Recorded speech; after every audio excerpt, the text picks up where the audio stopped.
Hey.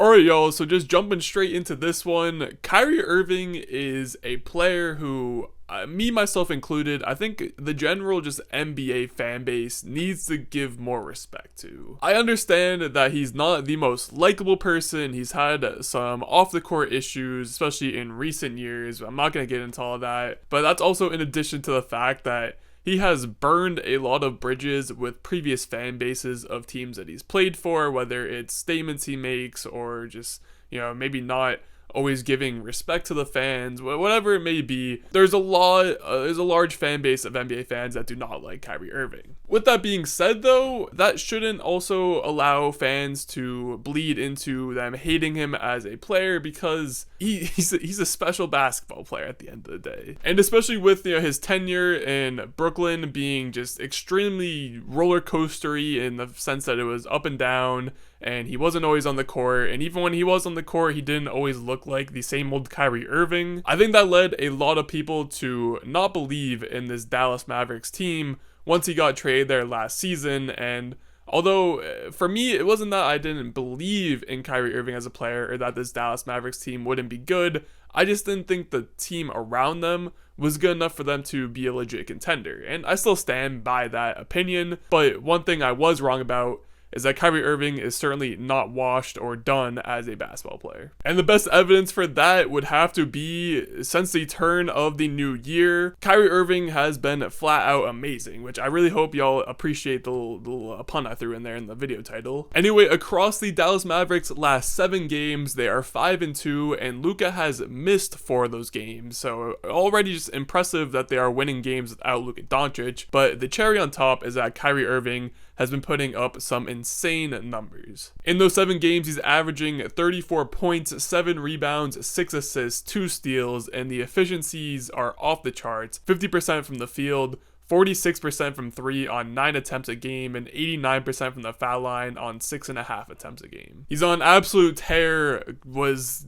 probably the biggest reason why they were able to avoid 2 really rough losses back-to-back to the New Orleans Pelicans at home. In that game from Monday night, him and Tim Hardaway Jr., who also deserves a lot of respect for that win, both dropped over 40. And outside of the fact that Tim Hardaway Jr. was an absolute flamethrower from 3, Kyrie Irving was almost the entire source of offense. It was a super fun game to watch. And again, if you're like me and you've lost some respect for Kyrie Irving as a basketball player, I would implore you to go and watch this game and just see how much of a machine and motor Kyrie Irving was for this Dallas offense. And to go back to my point about Kyrie and his fit in Dallas next to Luka Doncic, that's another thing that was a hot topic at the time of his trade, and I was surprised by the number of people who were saying that it wouldn't work because Kyrie Irving is too ball dominant to be a 2 guard to Luka Doncic, who is also,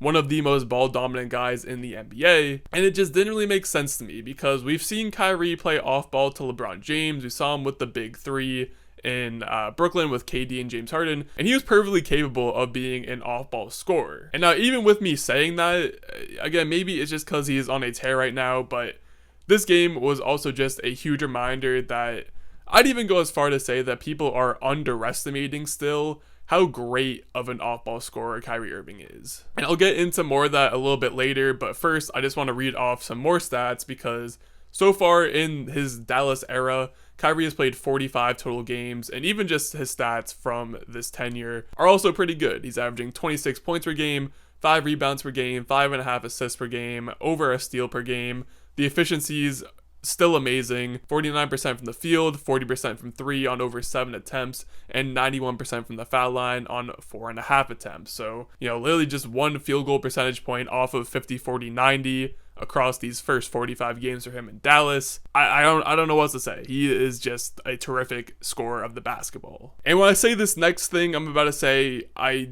don't at all say it lightly, but Kyrie Irving truly might be the greatest, if not he is one of the greatest 3-level scoring guards that we have seen in NBA history. There are almost 0 flaws to his game in the half court offensively.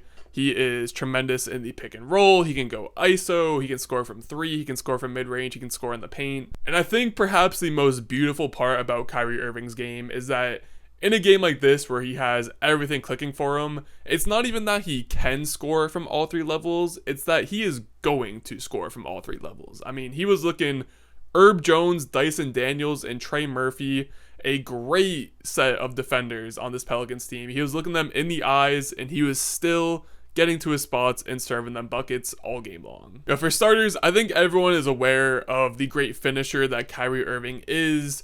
One thing that stood out to me from this game is just his off-ball movements also play a huge role into how good of a finisher he is as well. He had a couple of plays where he had some beautiful backdoor cuts just because guys have to play over the top of him when he is coming off of screens off the ball, because obviously they're trying to deny him the ball. And obviously Kyrie understands this. He uses that top block defense as a way to then just cut backdoor on his man. And of course, we all know the shiftiness of Kyrie Irving. Had one play in transition from this game where just he absolutely cooked Herb Jones with a Euro step, felt the need to show it. He continues to be extremely deadly from the mid-range area. It just looks so effortless for him to get the ball, catch it, take a ball screen, and use this. I love the little float dribble he does after the screen to create separation. And with how quick of a player he is offensively, you know, essentially that float dribble essentially freezes the defense, because with the ball just drifting out in no man's land, Kyrie knows that as soon as the defender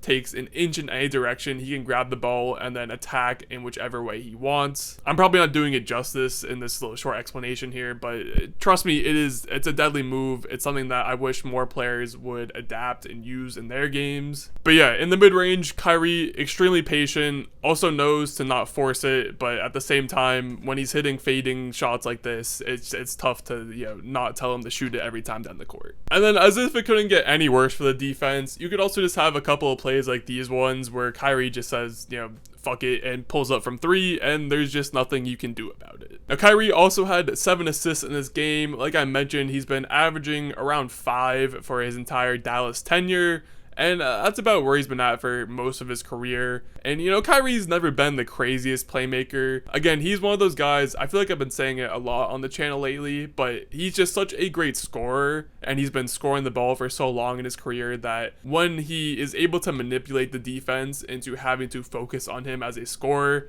that creates passing lanes that he has obviously learned and is just able to make the super easy passes, you know, once he gets double teamed, or once the defense, you know, he sees the help defense slide over a bit too much. The point I'm trying to get at is that Kyrie obviously isn't the craziest playmaker, but he's still going to rack up a good amount of assists just because of how much focus the defense has to put on him. With that being said, he did still have some really impressive passes, at least from this game specifically.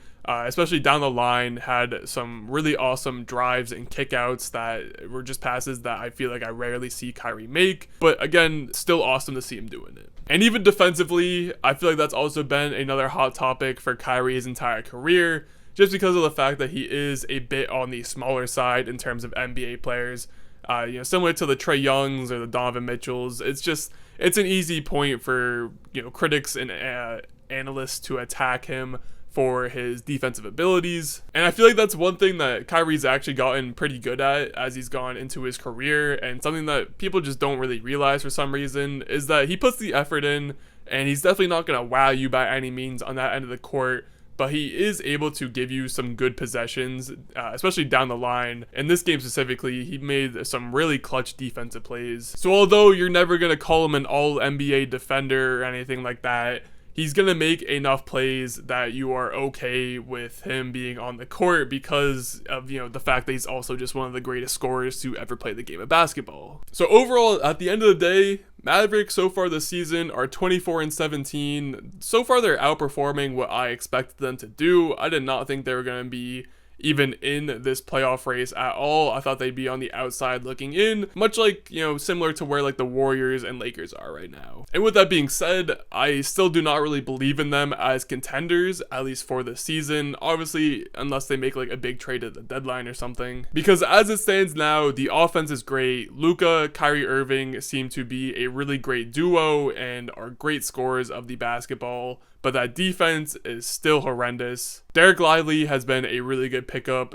to help, solidify that defense, especially the paint defense, but he's also still a rookie and has a lot of things to learn. And even though the Grant Williams signing is just looking worse and worse by the days, the other additions like Dante Exum and Derrick Jones Jr. have looked like complete home run signings. So again, there's been a lot of positives, but plenty of negatives in this Dallas season. For what it's worth, I do think they are heading in the right direction and they are progressing faster than I thought they would. So for my Dallas fans watching, again, I wouldn't be too upset with whatever result happens at the end of the season. Obviously, you'd probably hope for them to at least make the playoffs and maybe try and win a round. But when it comes to actually contending, I would be more focused on the coming seasons, especially since you have Luka and Kyrie on contract for this season and at least the next two. And it's going to be on the front office to just continue adding good pieces around that. And I think this past offseason is slowly starting to look like a step in the right direction. But that's all I got for this one. As always, if you enjoyed, make sure to like, comment, subscribe, all those good things, and I'll catch y'all in the next one.